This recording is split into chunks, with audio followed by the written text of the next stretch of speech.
Did a little counting exercise this weekend, and in the first 14 months that I've been working full-time, I've saved $56,000. Okay, quick note here for the internet police. This amount adds up closer to $90,000. $25,000 of that is my mom. She puts it with me because I have a high yield savings account, so it's not mine. I don't count it as mine. So I take that out, and I probably started this journey with $10,000. So netting both those amounts out gets us closer to $56,000. There you go.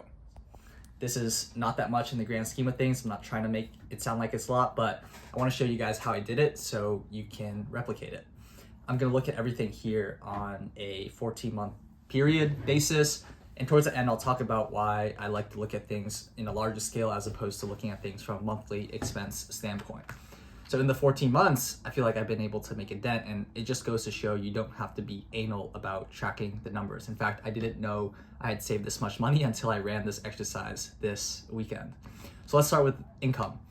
For salary, I take home about $2,800 every 2 weeks. I work in finance. I'm an asset management analyst at a REIT. So a REIT is basically a company that invests in real estate, and I help manage those real estate investments.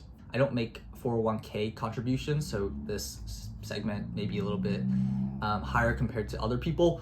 And the reason for that is because the impact I feel I'm able to achieve from a 401k program does not outweigh the impact I think I can achieve elsewhere from personal business and personal investments, namely personal real estate investments. So that's why I don't do it.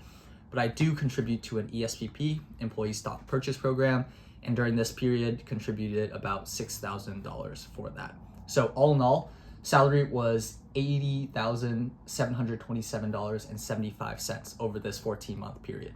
Next is bonus. So this 14-month period covers about a half-year period in which I received the bonus. So that amount totaled just under $20,000, $19,666. Expense reimbursements. This amount was just under $15,000 for this period. Expense reimbursements are basically reimbursements I get from my company for business-related items. So for my job, I travel a lot. So plane tickets, car rentals, hotels, anything that we spend as part of this trip goes into that. So this is included here because all those expenses are included on my personal credit card. So adding that back here. Lifestyle spending account, received $2,000 in this category. This is an amount the company gives us for things like Uber, gyms, and other lifestyle type items. I spend most of mine on gyms. So that was $2,000 last year. And then tax returns, I received about $6,900 back last year. So all in all, my personal income for this 14-month period was about $124,000. Okay, cool. Now let's talk about expenses. I track this on a macro level, just like the rest of my budget mentality.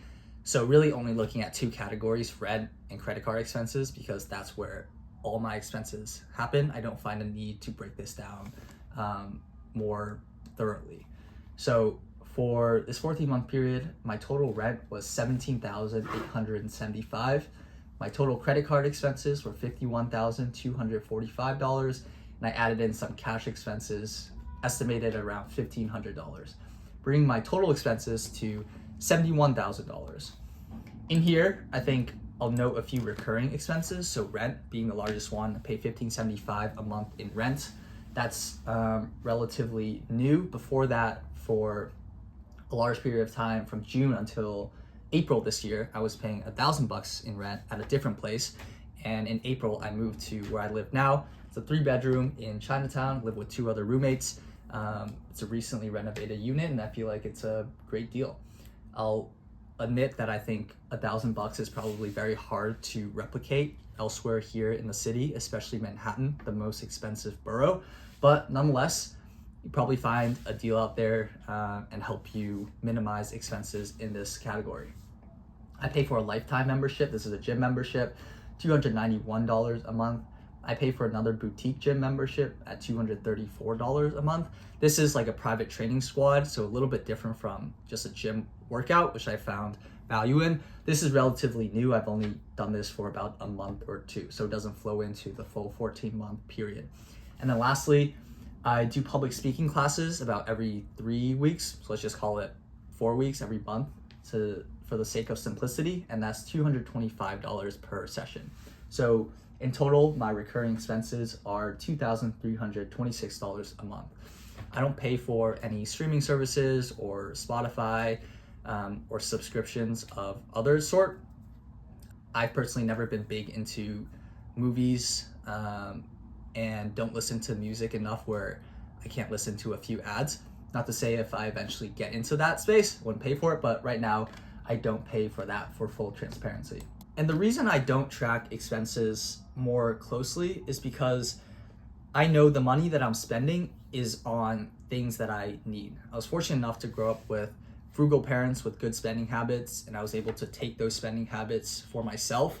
So I know right now the things that I'm spending money on is all things that are largely a necessity. There's no real impulse buying that I suffer from. Budgets, I think, are helpful in helping people initially identifying where they're spending money. But if you don't deal with sort of the desires to constantly buy stuff, the impulse purchases, then all a budget is going to do is going to help you track those higher expenses and do nothing for actually bringing those expenses down. Altogether here, I'm spending about 56% of my income on expenses. I feel this is pretty decent. Maybe I'd like to see it come down to less than half my income, less than 50%. But given that I'm spending a good amount of money on, investments in myself, the gym, private coaching, I feel like this is fair. There is some lifestyle creep in there, I admit. I take Ubers and Lyfts a little bit more frequently compared to when I was a student. As a student, I never took Ubers or Lyft. I never did takeout much. I do take out a little bit more comfortably now. And there's just some other items in there that I probably spend more money on and a little bit more lax about. But by and far, I feel like I've been able to control lifestyle creep. So altogether, my total personal income during this period was $124,201. Total expenses was $70,620, taking my total net savings to $53,581. The total savings that I'm tracking in my account is about $55,943. Doesn't totally tie out, but works and is close enough for me based on the counting that I'm doing here. I purposely did not go into accounting and Big Four, and I'm not about to start doing that here. So what do I think about this? One, honestly, I was a little bit surprised. I didn't know I had saved this much until I ran these calculations. And it's nice to know that on a monthly basis, I am making progress. Like I said, again, I don't track things on a monthly basis. I don't say, hey, look, this month I took in $56,000, spent $1,500 on rent, expenses were like $2K. Okay, I saved like $2,500 this month. I find that to be a little bit too,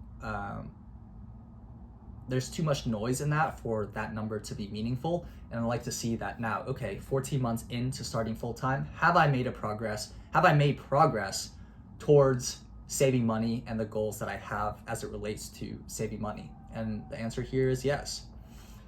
I think instead of focusing on things in the micro, like what did I save this month? What did I save today? I think it's more important to focus on inherent things that can help you, which is namely spending habits. For me, I rarely go out shopping. I shop when I need. And I think that's a good habit to take on, especially if you're trying to limit your expenses. Just by going out shopping, I think you become a little bit more tempted to buy things. And, why put yourself in that situation where you're putting yourself up for failure? Once you deal with that, by all means, like go out, walk the stores, whatever. I do that sometimes when I'm bored, just to check out, new fashion and like new things coming online and all that, just to be in touch with society. But I feel like there's much more impact that you can get by feeling comfortable with what you have, feeling like what you have is enough and not deriving all your value from, items that you don't have yet.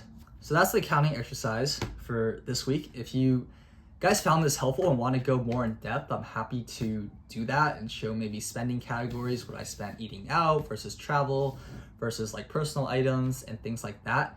But With this, I actually realized that I have made my first $100,000. And for upcoming videos, I'm gonna share how that happened.